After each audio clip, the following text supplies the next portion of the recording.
12th and final bout of the evening. These are the big bangers, as they like to say, the super heavyweights. On the left of your screen, Alexei Lezin, a 21-year-old, 220-pounder.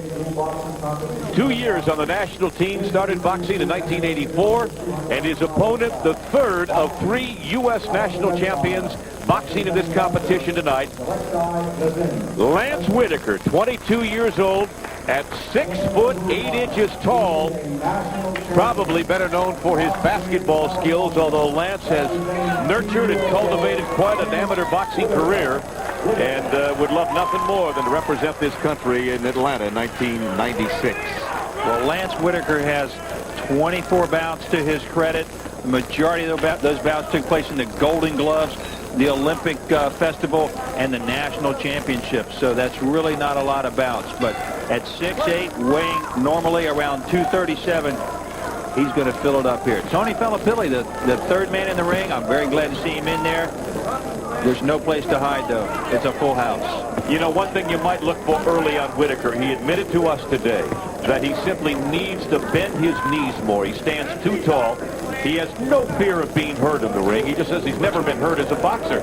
I don't think anybody can get to an area that would hurt him. His only problem is boxers who beat him get inside him and work the body pretty well. But let's see if Whitaker flexes his knees a little bit more instead of standing upright.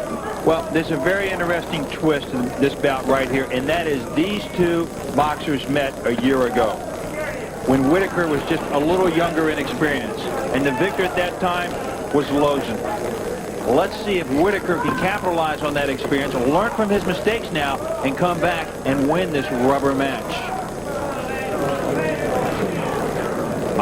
1 minute gone, excuse me, Van, in round number 1, scheduled for 3. The final bout of the competition here on Prime USA against the Russians. The 25th consecutive year without interruption.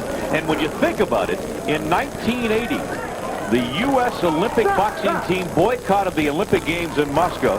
President Carter insisted on the boycott, but this competition persisted throughout all of the years of the boycott, the Cold War, and everything else, which is a great tribute to Colonel Donald Hull. As Colonel Don Hull said, this sport has transcended politics. These two boxers and these two countries have sent their representatives to come together on common ground, that common ground being sport. And quite honestly, Sam, we have learned from each other down the road. Boy, Whitaker's really a flat-footed boxer. He really is. But very stiff-legged. Look how stiff his legs are. Well, look at the muscles on those legs, those calf muscles. They're like telephone poles. That's incredible. Better limber up a little bit here, huh?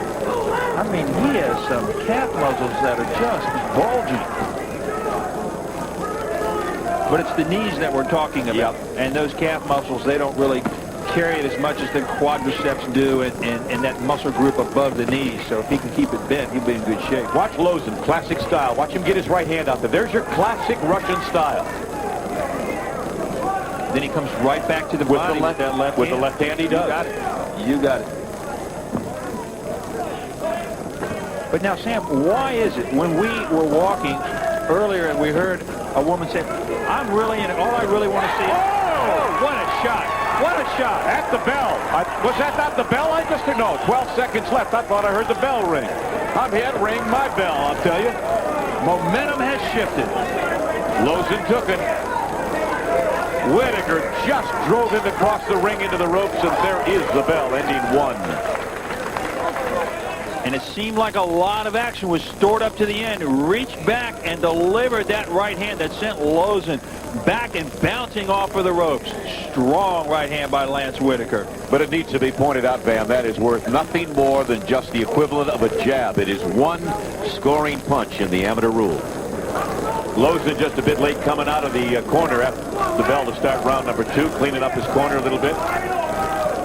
Tony Filippilli holding him in his corner now. Brings them together to start round 2. The procedure for that is 10 seconds before the end of the round. They'll blow a whistle and the referees will yell seconds out. At that point, they have to get out of the ring. A little slow on that time. Maybe to give their boxer a few extra seconds to recover. Believe it or not, Lance Whitaker has a twin back home. Although he's 3 inches shorter, he's only 6'5". He got shortchanged, the twin did. Whitaker got the extra 3 inches. He is a huge specimen, I'll tell you that. Well, let's see if he can unload another powerful punch on Alexei Lezin in this second round. Why is it, Sam? I started to say, I heard a young woman say as we were walking earlier, all I really want to see are the heavyweights. Why is that? Why do people gravitate to the heavyweights? Well, there's a lot of glamour attached to that weight classification, and I think he just stepped on his foot, didn't he? Stepped on his foot. Yeah. Lezin tried to get out of the way, and so he fell. Philly's calling it a slip.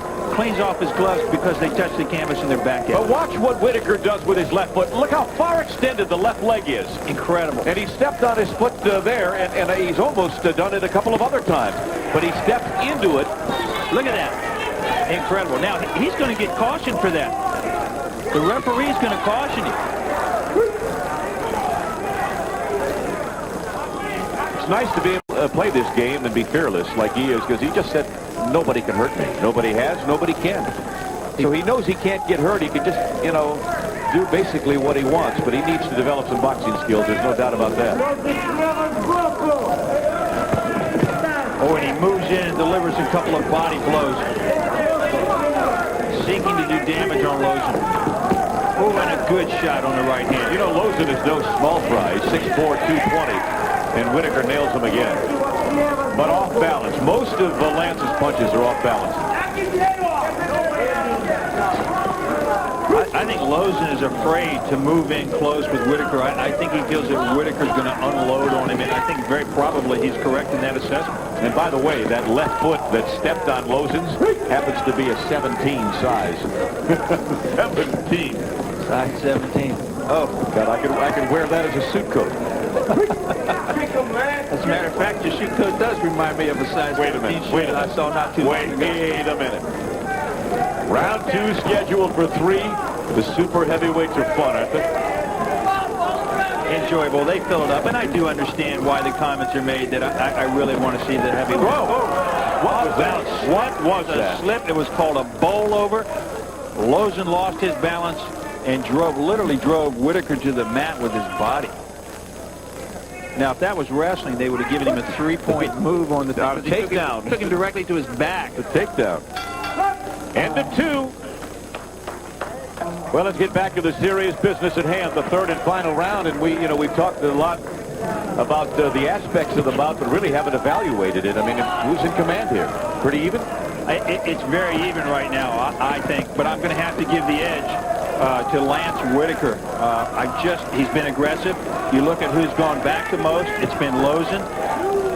I even believe that Whitaker has probably landed more punches than Lezin. But it's no more than a 2019 either way. So this round could decide it. The team competition has already been decided. The Russians have clinched for the 55th time out of 70 meetings. I really feel that if Whitaker gets busy and is clearly far and away the aggressive boxer in this round and lands the most blows, that this bout will go in his favor. He took a couple of shots there, though.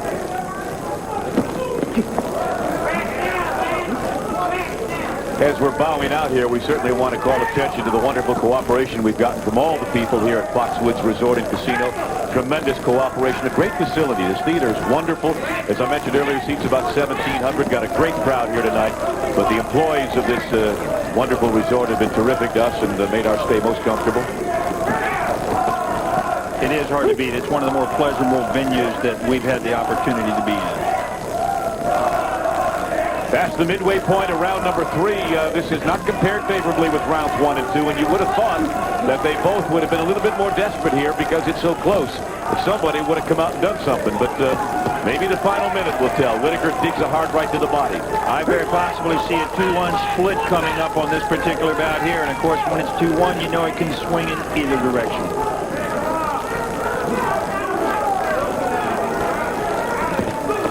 Again, Lance Whitaker trying to avenge a defeat at the hands of Lezin last year in the same competition. If Whitaker's had any problems in the past, it's the fact that he hasn't been busy enough. And we mentioned in this round, if he wanted to come out on top, he had to stay busy. The question is, has he been busy enough?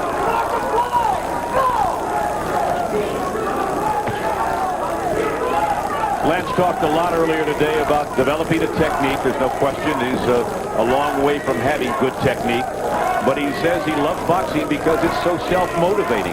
He played football, he played basketball, but this game you're on your own, folks. Under 20 seconds to go. And so Lance Whitaker taking up the challenge of being self-motivated, developing some technique and style. We know he's got the punching power. You can tell by that. By the few flurries that he's had here tonight. This one's all over, and it's been another most interesting and fun match. We've heard of wingspan, the distance between the two arms, and leg span. Steps on the left, on the right foot of Lezin, which really is illegal. We can't do that. You could set him up and strike from there, and you can't let that happen. All right, the final decision is awaiting us. Let's get it right now from the ring announcer. Boxing fans, in our final bout of the evening, this the 12th bout, and the 201-plus super heavyweight division, your winner, boxing. Out of the red corner, representing Russia, Alexei Lezin on a score of 2-1, a split decision. Let's have a nice round of applause for USA's Lance Whitaker. So it's been quite a night for the Russian team that has come over here.